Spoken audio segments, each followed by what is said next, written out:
All right, guys, we're going to get started shortly on the program. Good show lined up for you. A lot to cover from last night's city council meeting. We'll talk about that.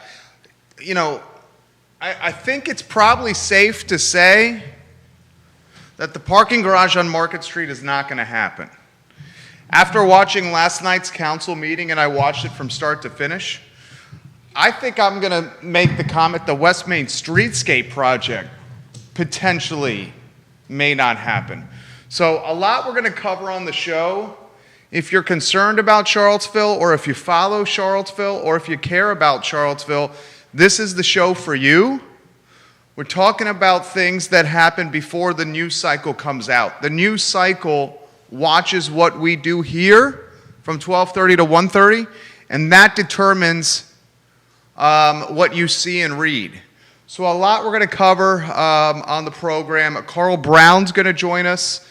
Crystal Napier's going to join us. We'll play clips from last night's city council meeting that you got to hear. A clip between, a discussion between Mayor Walker and Councilor Snook and Councilor Hill and Mayor Walker. A lot to discuss on the show. The University of Virginia has also banned events, in-person activities, except for classes. So I want you to think about that. UVA is banning in-person activities except for classes. We need to talk about that. All in-person activities are banned except the value proposition for UVA in-person learning, or how they make money in their current format. Think about it. Tag a friend, share the show. We are live on every social media platform humanly possible. Let your buddies know about the program and share it to their Facebook page, because what we're talking about today matters. It matters. It really matters. And it's certainly determining a lot of the future of Charlottesville. Judah, I'm ready to rock and roll when you are. Just give me a heads up.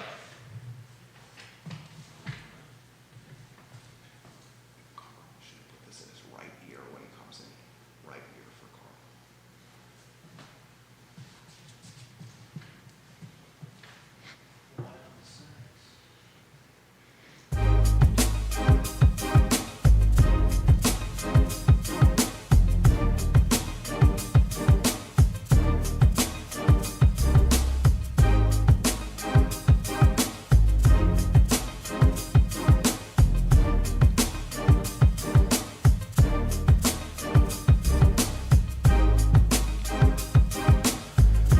Guys, good Wednesday afternoon. My name is Jerry Miller, and welcome to the I Love Seville show. It's good to be with you on a chilly Wednesday across the I Love Seville network. Last night's city council meeting, I watched it from start to finish. We're going to talk about the council meeting. Cliff Notes version quickly. 3 things that were the hot topic were the credit card policy, as predicted on this show. A new policy in a future work session will be put in play, and that policy is going to be clear-cut of what you can and cannot do. Also, as predicted on the show, the West Main Streetscape project and the Market Street parking garage project. Those 3 items were the hot topic yesterday in City Council on a Tuesday edition, a fiery edition of City Council on a Tuesday. Folks that called in and offered their perspective during public comment. You had Don Gathers call in. You had Tanisha Hudson call in. Dr. Wes Bellamy called in. Former City Councilor Dr. Wes Bellamy shared his perspective during public comment. A lot of people, in fact, called in from a public comment standpoint. It was a long meeting. It was particularly long because the closed-door session before council started, the 5 councilors had a closed-door session. That closed-door session was only supposed to last about an hour. It ran over. And when it ran over, it kind of left Brian Wheeler, the Director of Communications at City Hall in Charlottesville, kind of having to fill airtime And when he was filling airtime, he was scrolling through the various city website and saying, here are the updates we've made to the city website to fill airtime as the councilors got out of their closed session and headed to the dais for the meeting. Or frankly, this was done via Zoom. So got out of their closed door session via Zoom and then got into the public Zoom call, which we saw yesterday on the official city Facebook page. So a lot we're going to cover on today's show. I'm going to stick to the facts, only 100% relay facts to you on today's program. In fact, I'm going to let the counselors do the talking. We'll play 2 clips from last night's meeting to put in perspective the fiery nature of what's happening and perhaps the tenuous relationship of the 5 leaders in our community on the dais. Carl Brown is going to join us in studio. We got an earpiece for you, Carl, so you can hear the video clip. If you head on over here to your chair, that'll go in your right ear over there, and I want to make sure you have this clip. That way you can respond and react, Carl, of what we're about to play. Judah Wickhauer's our director. Crystal Napier is going to join us in the 1 o'clock hour. This is an important show for Charlottesville. It's an important show for Charlottesville. The long-form nature of this show, I'm not restricted to a 30-minute newscast. That 30-minute newscast is not tied to 8 minutes of commercial, okay? A 30-minute newscast might have 22 minutes of content, and that's it. That means you have 30 seconds per news story. I don't have those restrictions, okay? The podcast network is not our primary source of income. We put this together because we want to bring quality news to you about a community that we're emotionally, physically, family, financially invested in, and that's Charlottesville and Central Virginia. So please, tag your friends, text them now, and say you need to watch the program, because you need to. And I'm going to stick 100% to the facts and allow the video to do the talking. The first item on the agenda that reared its head was the credit card policy. I'm going to play a video clip, that way you can hear it, from last night. Carl Brown is on set, front of the program. And we knew this was going to be a hot topic on the show, on the hot topic on City Council. Never in our wildest imagination did we anticipate what we're about to play for you. Judah, do you have the first clip with Councilor Snook and Mayor Nakiah Walker ready to play? Please have that ready to go. I'll count you in, sir. This is the 2 counselors discussing, I'm going to play it now so you can hear it, the need for a new credit card policy. Judah, if you can play this in 3, and 2, and 1. Then if you want to talk about doing better, start with having a policy where council as a whole, not individual councilors, spend money. You complained that I used the term slush fund, and that's exactly what I was discussing. You haven't been here, one, long enough. You haven't even ever asked me about any of these policies.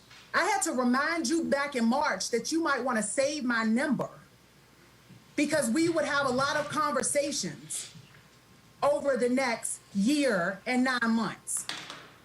And I do remember. Come up with what you deem important, what you want to talk about, as long as you understand that it's never going to include you monitoring me just because it is me, and that we're doing policies that we need to do because they are proper. That is 2 different things. And that is not what you've been doing today.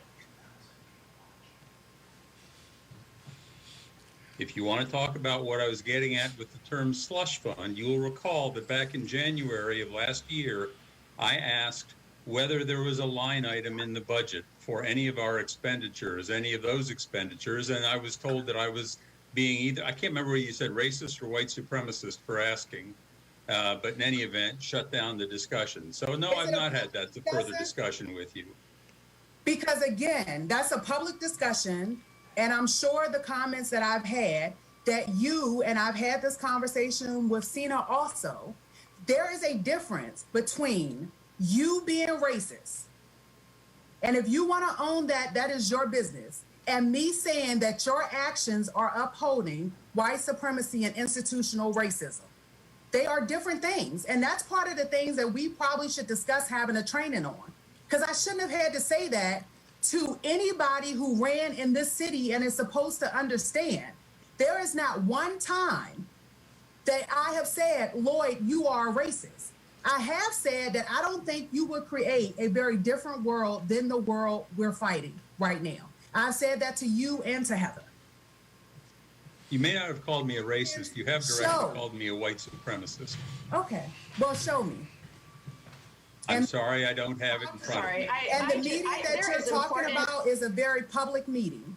This is a point of order. I'm sorry. There's other things that are important that I would like to discuss on this agenda for the public that is engaged in the important discussions. So I agree. I think we should move this into the end. But as long as you understand, when you're running behind the scenes, setting the scenes for a lot of these things that have happened over the first few months, that's when you should be trying to have public discussions.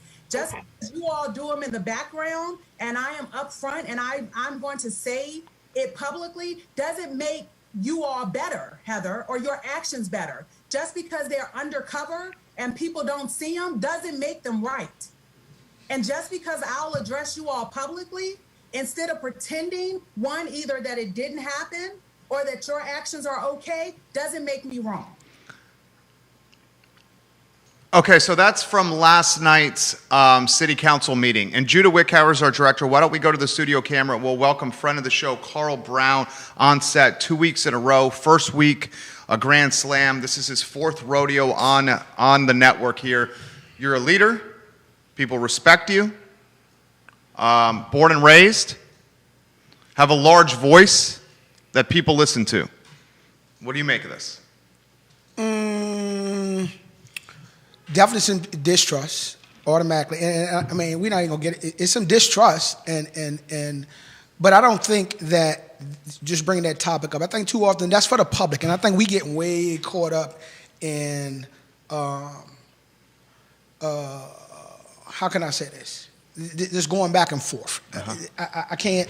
I mean, from a public standpoint, and I'm not disrespect. This is not to target anybody. It was obvious that there were some points brought up earlier that hadn't been addressed. And so therefore, I do feel that, here it is again, there is a lack of a couple things going on. Transparency, I feel like, is a major issue as a whole. And just from, and I'm just gauging it from what I saw. I didn't even see that. This is the first time. And so I'm just going off of perception. I don't have, I can't say what it is. I don't know enough about it, but it's obvious that there is a lack of communication, whether somebody's not listening for whatever reason, and there's a distrust. I heard some stuff about behind the door or behind the scenes meeting when it comes to public information. Honestly, that's not something that's not new in Charlottesville. We're not going to, don't sugarcoat this. One of the things that from a black community standpoint is we have been looked at as having, we get things after the fact. You know what I'm saying? So to be in that situation, I'm not surprised. I'm not surprised, and I'm not, this is, again, to anybody listening to this, I am not looking and saying this person. I'm looking at a whole picture that you gave me. You gave me a video, and I'm proceeding.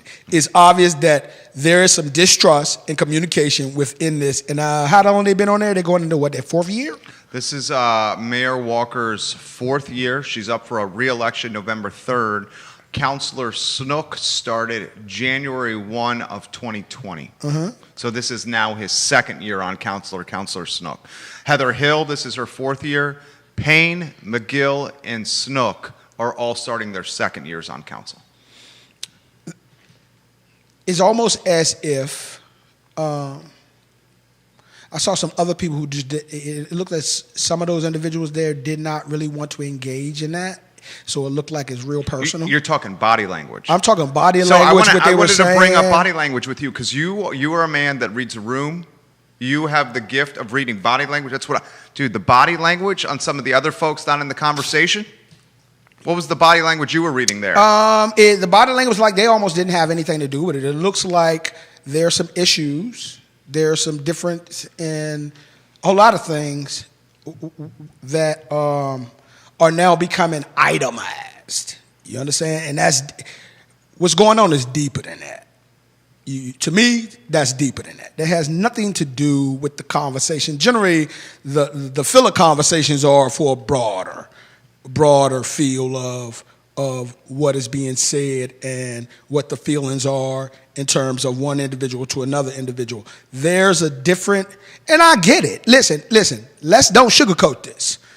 We have a older white man. And we're not. That's what I'm hoping to have this conversation. Listen, here, let's put it in. Let's put it in real. Let's look at the real of what this is. Right. First of all, from a society standpoint, and don't take this personal, but it is what it is. If we start doing research, it's not going to come up like, oh, we didn't do this. The perception of white men in America is gradually changing more and more because the power structure of what has been is now being kind of unfolded in how business practices are, how white men deal with white men. All right, this is a very old boys club, the good old boy network. And that's what it is, the good old boy network. Never in a million years did I think, and I'm glad we can have this conversation, but never in a million years growing up did you even think you would have the the good old boy conversation publicly, because that was a club. Ain't no club no more. You exposed. And let's put it is what it is. If you hit, you exposed.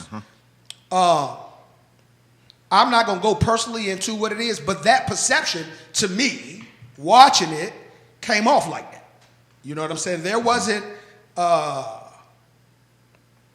level of listening to learn. It was more, I'm gonna reply to whatever you got going on. And so when you have to defend yourself and constantly defend yourself, and you got this perception, I don't see nobody else defending themselves. And there's been a lot of stuff that took place on this board. I find out, how about this? Let's put the peas in the pods where it is. I'm not judging anyone. If I put that on mute and didn't listen to a word of that, I would take it that there may be some lack of respect from one towards another. Put it however you want to put it. Probably mutual. It's probably mutual. Why is that? Distrust. Why is it distrust? Well, you got one that you saying, oh, you the angry black woman. And then you got the other, you the good old white man. And that's what's happening to a certain extent.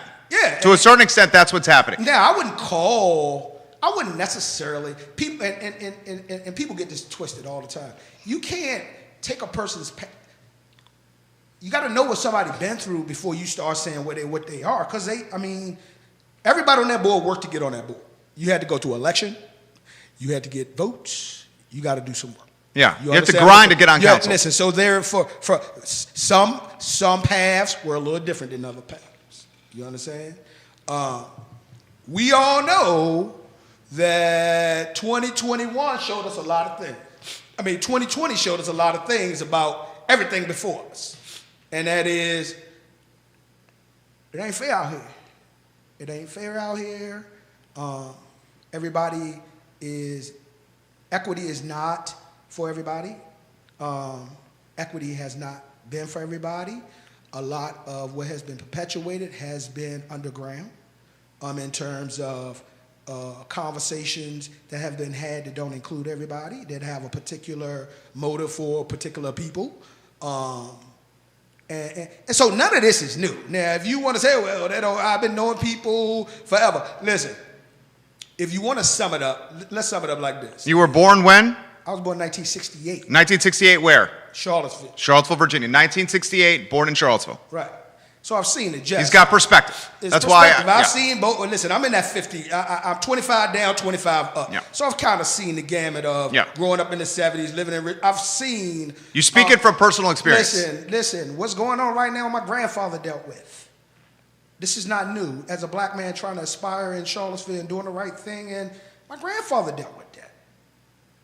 Well, no, he can't get that property. He can get this property, and it's, again, man, it just comes down to people not respecting other people. There's still that thing that there are still white people that believe, I don't care what you are, what you do, whatever, you'll never be better than a white person. Ever. I just looked at The Banker last night. Most intriguing movie I've ever seen. Because you see this little guy learn how to run a bank, how to buy a bank. And the only thing that stopped him, he made his money and all that. The only thing that stopped him was he was a black man. He went to jail for being a black man running a bank, and the government took everything from him. So there are two sides to this. Now, how you internalize that? Do you walk around with a chip? I don't know. You know, I learned to do what I got to do. You put that work in. It's always about the work. That's motivation for me to see, okay, this is done because that's a barrier. You know that. But we're getting closer to the time where whether America want to believe it or not, that's not going to be a barrier no more. And it's coming. And so unless you learn how to voluntarily cooperate, and understand this is how it's going now. Business is going to be business. Capitalism is going to be capitalism. Because it's already happening, whether you want to believe it or not. I mean, there are people doing things, doing the right thing. You know what I'm saying? I don't know. This town ain't ready for some up in your face kind of stuff. And whether we say it's wrong, right, or indifferent, I'm not going to put something on it. I'm not going to, and I'm not condoning it, but I'm not going to jump on no bandwagons because of what somebody say and how I come off and somebody feeling to it. Because if I can watch the president of the United States tell athletes, not just general athletes, I work with athletes, so you telling my guy, who I know totally different, who is way bigger than that, dribble the ball and shut up. He didn't say you or you. He said y'all need to dribble the ball and shut up. Really? Trump said that to NBA Trump basketball said that to players. NBA. And when Kaepernick took the knee, if it was me, get them out of here. Who are you talking about? So if your president, former president, can say that, and I'm not saying I'm against him, I'm not saying I'm for him, I'm not saying I'm for anybody. I'm just putting in facts. You're doing F-A-C-T-S. You're doing facts. a comparable. I'm comparing. You can't, we can't look at it that way. You can't look at him and say, oh, he's horrible and all of that, and then come back and say that to somebody else. Come on, man. Y'all like that's open now. Listen, and if it ain't open, then look at your capital. Look what just happened to your capital. So when somebody go across the grain, I mean, I don't see no civility. Is you just said it, is the perception of an angry black woman against the good old boy. Let me throw this. Because those are the two people who were talking, and it sounded like it was kind of verification of because evidently I heard her say she offered a number, and I don't know. I'm just going off of what I saw. Right, the clip. So right. There probably was no, or has been no communication in between that time. And so what's happening there is behind the scene conversations, and then they popping up on they pop quiz. So you could have had this conversation with me another time. You're gonna wait till we have it in a public forum. Just what is this? Is almost becoming like a reality show, but that's almost. I think that a lot of that is true in that there's so much distrust that the conversation is now only happening on the record, so they can all look to the paper trail of the conversation because there's that level of distrust. And I got one more I want to play for you. You're getting props from countries, not just Charlottesville, but countries. Shows the friendships that you have. Dan Harlan, giving you some props. Dennis Talley, Michelle Tanner, Terrence Coleman, Diana Boki, David Bridges, Carter Brown, people calling you the GOAT. David says, I love you, fam. Folks watching in Europe and in Northern Virginia right now. Mixon McBee, I'll get to your comments here in a matter of moments. One more clip from last night with Heather. And then I want to ask this question to you.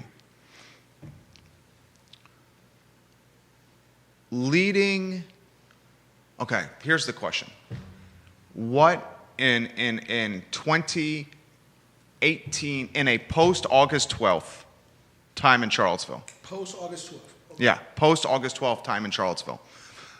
How should leaders lead? I guess you're a leader. And what I'd like to ask of you is how we can use or leverage or highlight some of the leadership tactics that you have and bring those into the conversation here in Charlottesville. Okay, because I want to play the clip first so they can see it. Because I think what we have here is the following. Distrust, maybe poor communication amongst the five, and I'm speaking five together, not individual people. Distrust amongst the five, lack of communication amongst the five, and perhaps that's impacting leadership amongst the five, holistically. So I'm going to play it here. J-Dubs, if you can get the clip with Heather Hill, please. Councilor Heather Hill and Mayor Nakiah Walker will play that. I'll cue it up here on this so Mr. Brown here can see it. Carl Brown can hear it and see it. And then we'll go straight to it. Got a lot of people watching you here. J-Dubs in 3, in 2, in 1. And as we had discussed earlier, I think that all of our goal is that we align on a policy that everyone is aware of, and that does not put our staffs in a position where they are having to review and approve any expenditures from any counselors. And I believe that's where there is consensus, and I hope that that's where ultimately our discussions get to. That certainly is the only objective that I understand. Yes, but that was not your objective after this memo came out. Your next email said we need to have a closed session. To talk about a policy. Councilor Snook sent an email talking about I don't have a personal slush fund. That does not sound like either two people who are interested in solutions only. It's clear that you all thought that something had been done. I'm happy to share the email that I sent. It acknowledges that we all want to be able to help our more vulnerable populations and those that are not able to have their voice at the table participate in the public dialogue. But there are processes that we need to follow in order for that to happen, or else we may collectively be facing some liabilities. And so I think that our priority right now, for our sake and for staff. So are we facing that liability, Heather? Policies. No, we're not. I'm saying in the future, now that there is an understanding that there are concerns, we need to have a policy in place and to be able to have a checks and balances system that does not place the onus on our subordinates. All right, so that's the second clip from last night's meeting with Charlottesville City Council. We literally have countries watching us here. Maurice Ford is watching from Beirut. He said 2 straight weeks of Real Talk with Carl Brown. I'm glad I tuned in. Rita Jones, I'm screaming all the way from Tampa, Florida. I love you, Carl Brown. Please always be transparent. So why don't we start with an open-ended question, what your thoughts were on that clip, and then I want to ask you about leadership. Because we got 5 folks here that maybe need some guidance on leadership. Holistically, all 5 together. Unless you disagree, and if you disagree, you know I have thick skin. Oh, no. That's me. Listen, I'm going to keep listening. Don't take it personal. If you ask me a question, I want to be straight up because I think I'm going to say what a lot of people are going to say. And part of that, stop getting to the point where somebody says something you don't like, and then you take it to heart like I'm marking you or I'm saying this person. Nah, listen, these are public figures. I have not seen this video. You showed me a video and asked me would I come in blindly, which I generally don't do, but from a standpoint of being able to look at it from that standpoint, don't be personal and looking at it. This person, let's look at it from the whole. Because again, what I would tell them, regardless of what y'all got going on, collectively, y'all supposed to be running us. Y'all supposed to be leading us. And I ain't talking about one person, I'm talking about 5. Everybody's supposed to be bringing something in there, something to the table. That's what you ran on. That's what you got out here and got votes for. That's what you portrayed. So it's one or two things going on.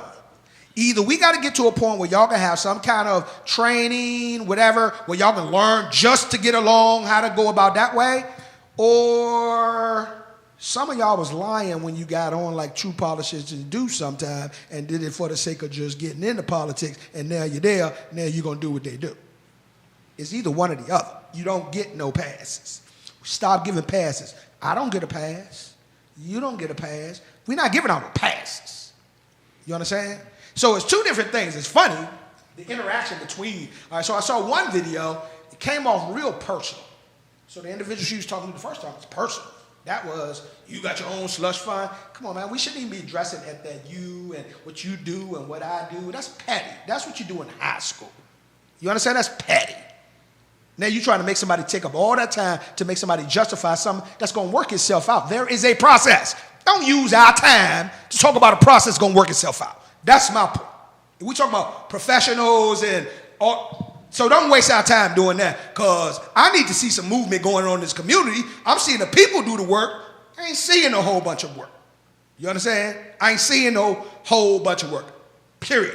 You can say what you want. Maybe it's going to close doors, but that work needs to be able to transfer from that we are disgusted to the people, to the community, Action. to the streets. Action. We need to see that. Y'all can have that conversation that y'all want to have all day long. That's something y'all need to do in your personal time, not on our time. Number two, I watched it go from personal, then it went to protocol real fast. So you got a person that was going off of their feelings after being attacked or a comment being made about some personal stuff, and then it goes into protocol. Those are discussions that you have behind closed doors. So we need to be doing the reverse. If I could just say one thing, be transparent. Listen, thick skin, you got to, and I don't, listen, y'all been doing this for a long time. So at this point right now, y'all probably got defense mechanisms. Everybody on that board probably got a defense mechanism up. Either I'm not going to say a word because I have nothing to do with it. This is crazy because this is not what I signed up for. I'm not going to get attacked because of whatever. You're not going to dominate this because of whatever. And I just won't have it go. There's 5 different things going on. At what point does it become collective? I don't care what, you got to get the work done. And if you're not going to do the work, go ahead and say it. Either resign or when you run for election, say, look, it's a game. I'm not really serious about this. Some people don't elect you, man. We in that time, we ain't got time for people to be playing with other people's lives. We're in a pandemic, and that's on TV. We're in a pandemic, unemployment, people got a bunch of different stuff on. What they looking for is some hope, some relief. Tell me we gonna work this out. That's leadership, right? That's what a leader does. Yeah. Now, again, if you go off of the national scope, then you're saying this is how leaders act in 2021 well, you know, based on the national scope. Well, the national scope kind of dictates everything. If you look, hold up. The national scope kind of dictates everything. If you look up prior to, and I'm keeping it 100, if you look up prior to all this coming on and how black women were treated, how they, in politics, it was automatic, perpetuated. See, there's some games that's played that, everybody don't know. You know what I'm saying? It's been played. Sure. If we go all the way back, listen, I've been really doing my research on where I come from and people have done before me. I don't like looking at no stuff that ain't got no real value. So I'm going to look at nonfiction stuff that's coming out right now. And what I realize is, first of all, we talk about, we went through this whole thing. Our city had a whole riot on R.E. Lee. I think we missed the boat because I was so. We didn't miss a boat. It made its point, and it was a good point. But I think society has advanced so far from it. I think a person almost looking at it, listen, yeah, you focus on R.E. Lee because we got some other stuff going on. If you're asking me, you know what? If I had a true mark to say things have really changed, the first thing I would suggest is for the government. I don't talk about no state government. The first thing to rectify everything that's going on is you go to Washington, D.C. and get on Congress and you tell them, I want J. Edgar Hoover's name off the federal building for any reason. J. Edgar Hoover did to the black community 20 times worse than R.E. Lee did. He just fought for his people. This dude had what they try to put on Obama. Oh, you having private surveillance and you doing this. Listen, Martin Luther King, somebody infiltrated his government, got him killed. Malcolm X. I just watched that whole thing. Malcolm X had 109 informants in the Audubon ballroom when he was killed. 109. And then Fred Hampton, that nobody knows, don't even want to talk about. I tell you what, this country would be in such a different place, and society knows it, if Fred Hampton had made the move he made. And I'm going to tell you why. Fred Hampton wasn't about black. He wasn't about white. He was about justice for all people. So he was able in Chicago, Illinois, to take poor whites who thought that blacks was trying to do that to him and say, y'all in the same boat we in. And take Hispanics and say, guess what? Y'all in the same boat we in. And get them all together and say, you tell what your issues is. You tell what your issues is. You tell what your issues are. And now we got them because this is the people. This ain't got nothing to do with no color. Now, basically, Martin Luther King took one shot. And he was set up because that was easy. It was an easy setup. They flipped Malcolm's people on him because there was some disdainment. When it came to Fred Hampton, they knew a couple things. and J. Edgar Hoover said it, he'll become way more popular in jail than he is on the streets because he'll write books and he'll become a noted author, number one. And number two, he got leaders. You got to cut the head off. And that's why they went in his house and they shot his house up 99 times while he was in the bed. That's the story. Go do your homework. So when we talk about that kind of stuff, it's deep-rooted. And so these levels of what we see is just it all rising to the top. At this point, you can't put a lid on it. You got to deal with it. And those who are used to a different kind of way of living, if you're not trying to help everybody, you're probably going to get phased out. And that's the fear. People have been living a different kind of life, and now they see the threat of other people trying to live that same life, and now they're intimidated. Now, what kind of thinking is that? That's all I'm saying. That's all I'm saying. And so in terms of that, people got to identify who you really are. If you really are that individual that has that perception that I am superior to you, or you probably don't want for office because you're going to find yourself getting jacked up because you're not being transparent. You can come out and fake it till you make it all day, but you're going to slip. You're going to slip. Even if you're making it personal, you're going to slip. From this standpoint, it don't look good. You got an older, good old boy talking to a black woman, and he ain't talking about politics. He ain't telling her how. Listen, as accomplished and respected as that dude is, it would make sense to me if we're on the same city council that we can have some lunch and let me teach you how to go about this. I got your point. I know where you're coming from, but let me show you how to do it this way so it don't come off like that. See, we won't give the information. That's going to be the biggest thing, giving good information to help people be better. Do you know what that would look like? Just think about if this dude who had this much experience in this realm pulled her to the side and said, hey, I see where you're going. I can help you a little way. You probably don't want to do this, and you probably don't.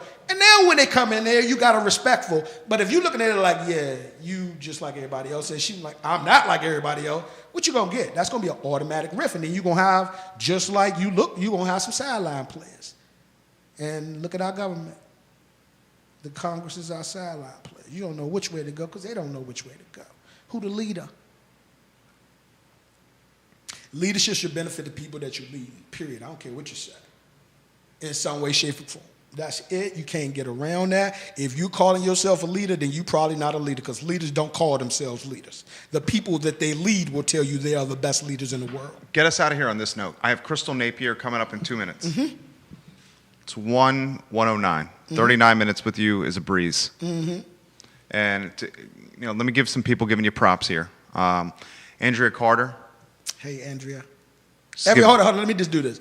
Everybody that's giving me props, you know it's all love. I could be on here another 30 minutes just shouting out. But shout out to all the love. Appreciate you tuning in. You said, in about 2 minutes here, before Crystal comes on, you said leading, you have to lead, and you have to lead for everyone. Again, it's simple. Leadership should always benefit the individuals that you're leading. It should never benefit you. You should never be the cure-all, end-all. If you're leading people, you should be teaching them how to be better leaders. So it's a trickle-down effect. So when you leading somebody, and then they go lead somebody else, and then each of them are becoming leaders in their own right. So therefore, you have a leader from the top, because you're the leader for city council, but then you'll have leaders all the way to the ground floor. Where sure. You will always be able to do that, and you know it's getting done. If you got to do everything, and everything got to come to you, and we got to ask, you're not a good leader. You're a dictator. You haven't empowered the people around you. It's called a dictator. Basically, they're going to come to you, and you're going to dictate to them what's going to go down. That's why they call it a dictator. Okay, in the final 45 seconds here, how do you characterize the leadership we have now, and where does it need to go? I think they view themselves as 5 different kinds of leaders. I won't say they're not leaders. I'm just saying, and one of the hardest things to do is get leaders together in the same room. That's definitely, or individuals who want to lead in the same room to get along, because again, you leading, so your ideas, those ideas, voluntary cooperation is what they need to learn. This ain't about none of y'all. At the end of the day, it ain't about none of y'all. It's for the community. So voluntary cooperate to discuss how we going to work this thing out. And behind closed doors, have those real intricate discussions if you want to scream to the top of your lungs. But see, most people don't want to do that. See, that requires you to be transparent. And then you got to tell a lot of yourself. And you got some older cats in this joint, and you got some younger people in this. And so a lot of people don't know how to play the game. So everybody going to stay in their corners when they got to do, and do what they got to do. This ain't no one-trick pony. So I don't want it to come off like it's one person. It may come off because certain people ain't saying nothing. That's not a one-trick pony. Whether you say, not sometimes, silence is worse than some of the stuff you do. So those other ones who can't step in and say, ho, y'all, let's us have a discussion so we can at least figure this out, because I'm feeling what you feel. I only saw that clip today for a few minutes, and I could just analyze the whole thing. Well, you analyzed it perfectly. You know, I mean, you got to be better, man. We got to be better. I don't care. And listen, think who you are. I don't care who you think who you are. You got just from looking at the clip, you got two people in Michael Payne and Cena McGill who are afraid to do anything. And they've, for a year and change, have shown that.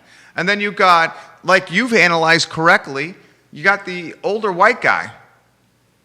You got the African-American woman, and then the wealthy white lady.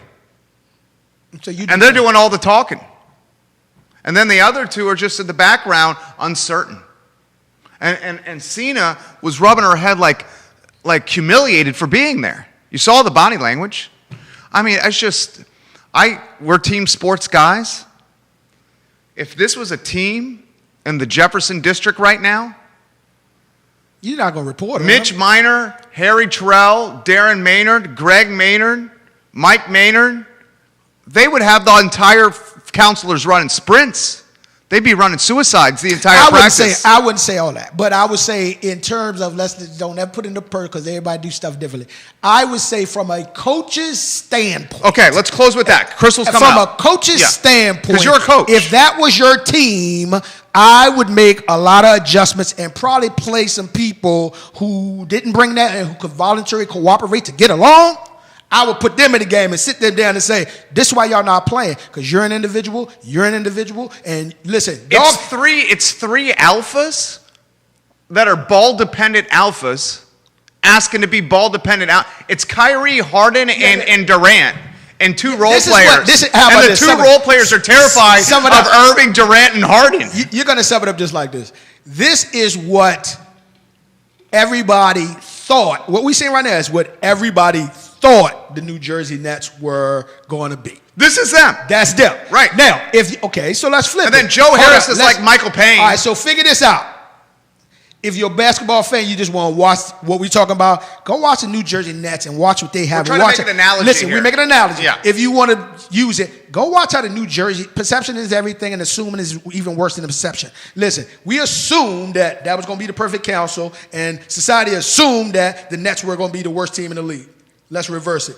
This council can't get along, and as a whole, not transparent. As a whole. Yeah, that's all we've been saying. Transparent. As a whole. So you can fake it till you make it, but at the end of the day, it's gonna be seen. know, listen, your brain is the only thing that stay with you every day. So all those thoughts that you not giving out, they still in your head. How you going to get them off? Because they still there. You can't run from yourself, and that go for the whole five. None of you can run for yourself. It was good when you got on it. You did to celebrate. Now the real work come in. I need to see the real work. And your brain is controlled at all. You can't run from that. And then so how you going to carry it? How you going to do? How you going to act? And that's on you, because the people going to vote for you. I'm only one vote. But guess what? I'm going to challenge the people. Listen, when the next group of people come out, we're going to start challenging with some hard-line questions and say, before I let you get in here and do this right here, I want to know where you're really at. And I'm going to ask you again. Come back and I want to see and ask the same question, see how much it changed, because that's what's happening. The number one question we should be potentially asking Charlottesville city councilors before they get elected to office is not about affordable housing. It's not about credit card policy. It's not about equity and bridging the wealth gap. The number one question we should be asking them, did you grow up playing team sports? Because if you grew up playing team sports, you probably know how to coexist in a starting five. Or how do you deal, like one of the questions I said, your interpersonal relationship, how you deal with people? How do you deal with people? There are a lot of different people. How do you deal with people? Let me get to Crystal. Anytime. Much love. Anytime. I'll come back next Wednesday. Anytime you want to come back. Let's schedule next Wednesday. Anytime. I'll hit you up. Anytime. Love this guy. Love you. Carl, same, Carl. Nothing personal, nobody. You just asked for some insight. That's what it was. Oh, you were fair. You were fair. You were fair. J-Dubs, let me get Crystal on the line here, and then I'm reaching out to her now. Crystal Napier, owner of Renee's Boutique. She's on the line here. If we can go on a two-shot side-by-side, and then we can see Carl out of the studio, please, sir. I will. I think she heard you. Carl Brown says hello. She says, hello, Mr. Brown. Hello, Mr. Brown. Dude, you should see him right now. Dude's looking sharp. Oh, you did see him. Dude is looking sharp. She did see him. She thought you looked sharp. Appreciate you. Yeah, she thought you looked sharp. All right. All right, Crystal, he says, I appreciate you. The show is yours. Anywhere you want to go on anything we've been talking about so far. Well, first, I just want to start off. I really enjoyed Mr. Brown's interview. I sent you a message and said, "Don't rush. I can wait." I didn't get that message. Sorry, I was. It's all right because he was, he was schooling us and giving us some fabulous facts and history. He's just a wealth of wisdom and knowledge. So I really respect everything that he was saying on your show today. And I also want to just pay my respects. My hometown, Nelson County, I saw some breaking news today. Alexis Murphy, her body was finally found. Really? I didn't see that. Yeah. And for those that are watching the show that don't have the background, I'm originally from Nelson County, and Alexis Murphy was a 17-year-old high school student in Nelson County. She went to go shopping one evening in Lynchburg and never returned home. They did find her killer, and he is serving 2 life sentences, but they didn't find her body until December 3rd, 2020. And that's 7 years that her family, that I actually know personally, has just been through so much turmoil. So I just want to send my condolences to the Murphy family and everyone that was touched by Alexis Murphy's life. I know it was a huge impact on the community in Nelson County, and I just want to say that I love you all. That's my hometown, and I'm just sending up prayers and loving and care for everyone. Well said. Well said. So Randy Taylor, charged with the murder of the teen, and Crystal is right. He was found guilty in May of 2014, and he's serving 2 life sentences. This is a tough question. Does this offer any kind of chapter closing for the community and the family? I hope it does. That's the. I think that's one of the things to consider, that they did find her body so they can properly grieve, because I think we've all had thoughts of, could she potentially still be out there? Is she suffering? So I think it's going to take time. So I'm very respectful of that. And I want the family to know that it's okay to take time. As a person, I haven't, my father didn't die a tragic death as Alexis Murphy. So I can't imagine being in their shoes. But I completely empathize and sympathize that if they need time, for us to respect any of their wishes of, not going to them as quickly, with the media, because I know we all like to have that story, but just respect that they've truly been through a lot, and just acknowledge that. Yeah. Crystal Napier is the owner of Renee's Boutique. She's the chairwoman of Piedmont Housing. She grew up in the area. She went to the University of Virginia. She's a small businesswoman and an entrepreneur. I want to highlight the brand new website. I saw it this morning. Thank you. It is absolutely elegant and sophisticated and sexy and banging and just like total revamp, and it absolutely looks the part. Judah, if we can get her website, new website. All right, he's getting it on screen now, so we can talk about. I mean, the hero picture on the homepage with you guys, which is on screen, with you guys holding the flowers. You guys all look like supermodels. I mean, talk about all the effort that goes into this. I mean, we're talking copywriting, photo shoots, meeting with developers. I mean, this is a significant project she has done here. Yes, and I was feeling it. I actually started my first CIC class last night, and I told them, I was like, Yeah, I'm a little tired because I finally relaunched my website and I didn't realize how much work I had to put into it, even though I had the web developers. And the photo on the homepage, we chose that one just because of size. And then I looked at it and I was like, but that encompasses everything that I've been doing for the past 6.5 years. That photo was actually a March of Dimes fashion show that I was supporting. And all of those fabulous ladies wore the very first garment that I started selling at Renee's Boutique, and that's the shawl doll. That is the piece that you can wear in several different ways, and all of them have on a shawl doll. It's just styled differently. And that just speaks to my brand. And as it says on the website, regardless of your style or size, Renee's has you covered. And that's what I'm all about. You know, I'm all about regardless of your size, shape, color, nationality. I want ladies to feel like Renee's Boutique is a safe haven for them to shop and trust me to be their personal stylist to select styles that are going to flatter their figures and also boost their confidence on the God-given body that we were created. It's beautiful. It's everything you did came out extremely well. Can you give us an idea into, especially for the fellow entrepreneurs that are watching, timeline for stuff like this? I mean, when we're doing it, it's 30 to 45 days. And if we get anywhere close to 30 to 45 days, we're celebrating and we're happy. I mean, she, for this particular project, is like I said, a copywriter. She's determining where things are going. Everything has to go through her before the site goes live. And it is stressful. It is. It is. And it took a lot of work on my part, especially at the very bottom of the homepage. There's little tabs, and one says body type.